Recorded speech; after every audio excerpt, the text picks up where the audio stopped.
Dan Lanning and Oregon are not slowing down. They are taking college football by storm, and they're coming for you, no matter who you are, no matter what level of program, no matter how big, no matter how small, no matter if you're in a valley or if you are viewed as recession proof. They are coming for you. Lanning is 35-6 in his career at Oregon, and he's only lost 3 conference games in the Pac-12 and Big Ten. He's undefeated in the Big Ten right now. In year 1, Oregon won the Big Ten. It wasn't Penn State who they played and beat. It wasn't Ohio State who they played and beat in the regular season. We'll talk about the Rose Bowl a little bit more in a second here, and why I think that taints the picture in an unfair way. Wasn't any of that. Not any of those teams. Wasn't Michigan, who they beat in their own house, and Michigan went 8-5. It wasn't USC, who went 7-6 and played in several close games, lost some of them, most of them, won some of them too, like their bowl game. It was Oregon. And what Oregon has done on the recruiting trail and what they've done in the locker room, how they are so invested in the sport, how they want to win a national title. They don't just want to win conference titles or reach the playoff or be competitive and be a la Paul Christ, Wisconsin, or a la Chip Kelly, Oregon, or Mark Helfrich, Oregon, or Mario Cristobal, Oregon. You know, a great program, good program at the worst, but not an elite one. They are chasing after eliteness, and I think eliteness is going to come in their direction. Before we resume this segment, please take a few seconds of your time to make sure you have liked the video, subscribe to the channel, hit the notification bell for the channel and for any team podcasts and playlists linked in the description, and also comment your thoughts down below in the comment section and join my Discord server via the description. All of those things I just asked you to do are completely free, and they sign you up for things related to my channel, or they don't sign you up for anything. No cost to you, and all the benefit to you because we release daily college football content here on College Football with Sam.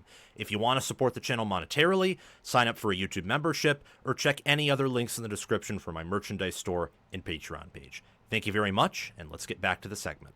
Why do I believe that? Well, let me give you some reasons why. They overall have been incredibly successful on the field. We just talked about the 35-6 record from Lanning. Think about that for a minute. 35-6. Ryan Day is 70-10.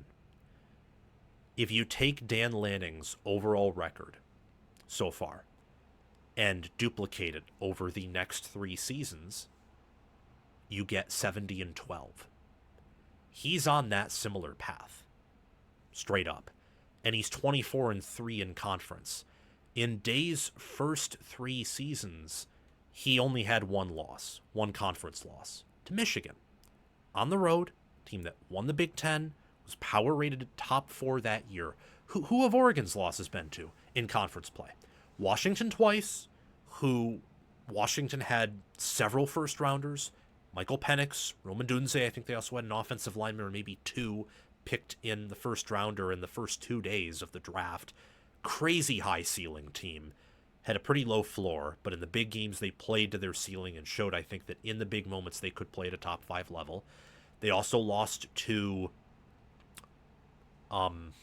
Oregon State and Washington the prior year.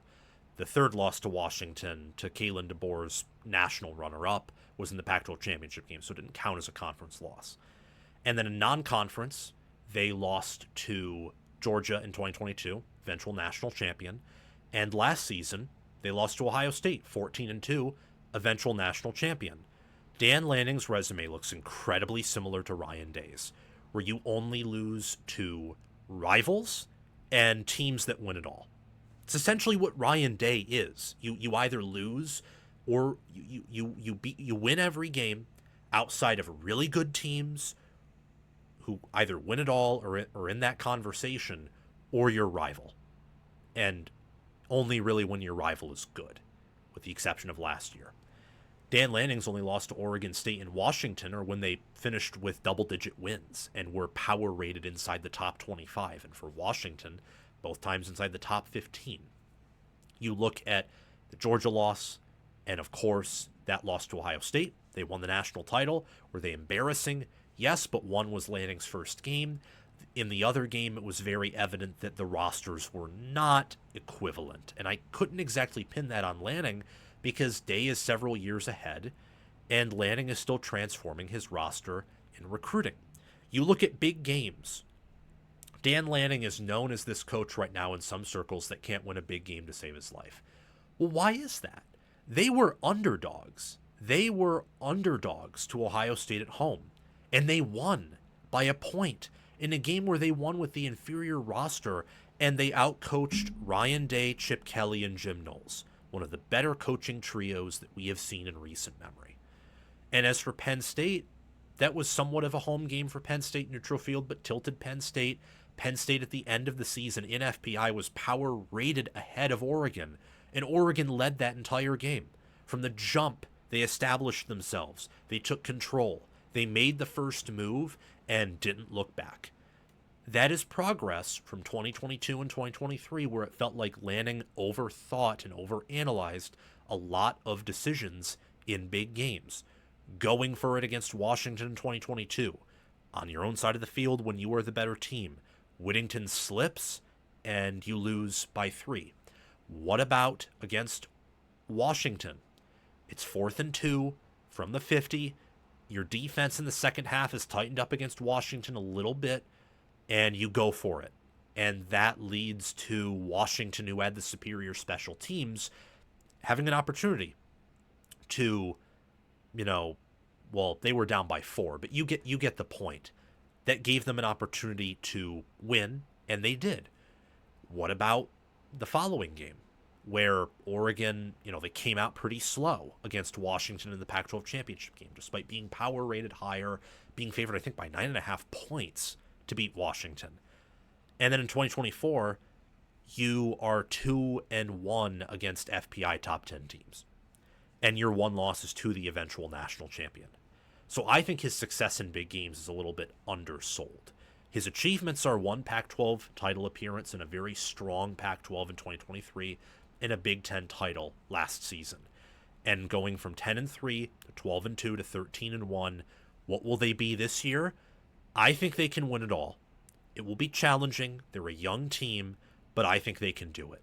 They have so much talent and so much potential where I'm not going to rule them out. And look at their recruiting. In 2022, Lanning's class that Cristobal mostly built, but he had to retain, he got Josh Connerly Jr., who's now in the NFL. That was the 16th best class.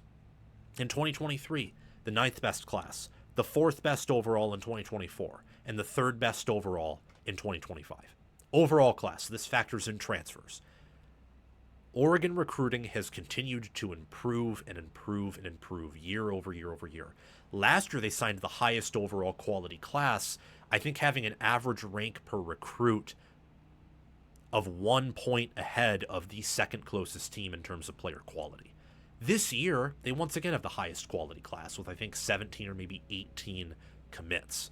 And I imagine they're not going to be done in high school, and they will probably pick up some really good portal players, as they always do. There is so much to love about what Lanning is building at Oregon. So much to love.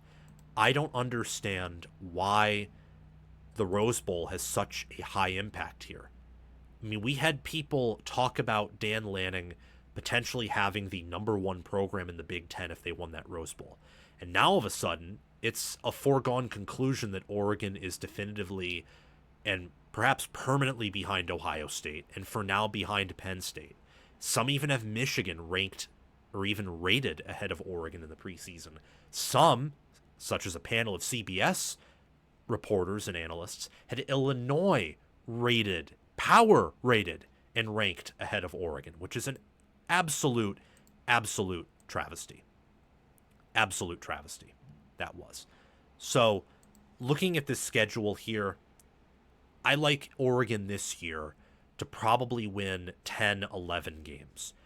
You get that early stretch of Montana State, Oklahoma State, Northwestern, and Oregon State to prepare for the Penn State game in Week 5, the Indiana game in Week 7. And from there, there's no one who is 100% winnable. There's no guaranteed win, but there's no game in which you will be an underdog after that Penn State game in Week 5.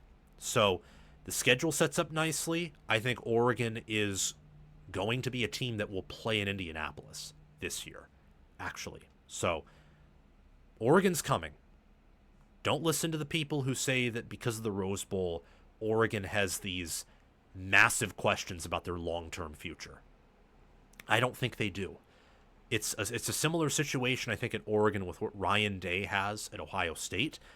The differences between those two, Day is pedigree. Day right now is the better head coach, but Oregon has more resources, and Oregon has recently been out recruiting Ohio State. So it's going to be very interesting seeing those two butt heads over the next several years. I know in 2026 they play each other in Columbus in the regular season, but Oregon's coming. Dan Lanning won't be stopped as long as he is there, as long as he has the resources, and I think he will have those resources for a while, so it depends on how long he is there. I do believe that Oregon will eventually win a national championship under Dan Lanning, and they're going to be one of the better programs, could be the best college football program moving forward. Thank you for watching College Football with Sam. Make sure that you've liked the video, subscribe to the channel, hit the notification bell for the channel and team playlists and podcasts in the description, join the free Discord server where we talk college football 24/7, and have commented your thoughts down below. Check out the description for any ways you can support the channel monetarily. Everything else I've asked you to do is completely free, and your support means the world to me. We're trying to become the next big thing on college football YouTube. 6-figure subscribers, maybe 1 million one day. I think we can do that. And also check out any videos or playlists, anything in these columns right here, where there will be videos and playlists. Yeah, you get the point. Have a fantastic day, and I will see you in the next one.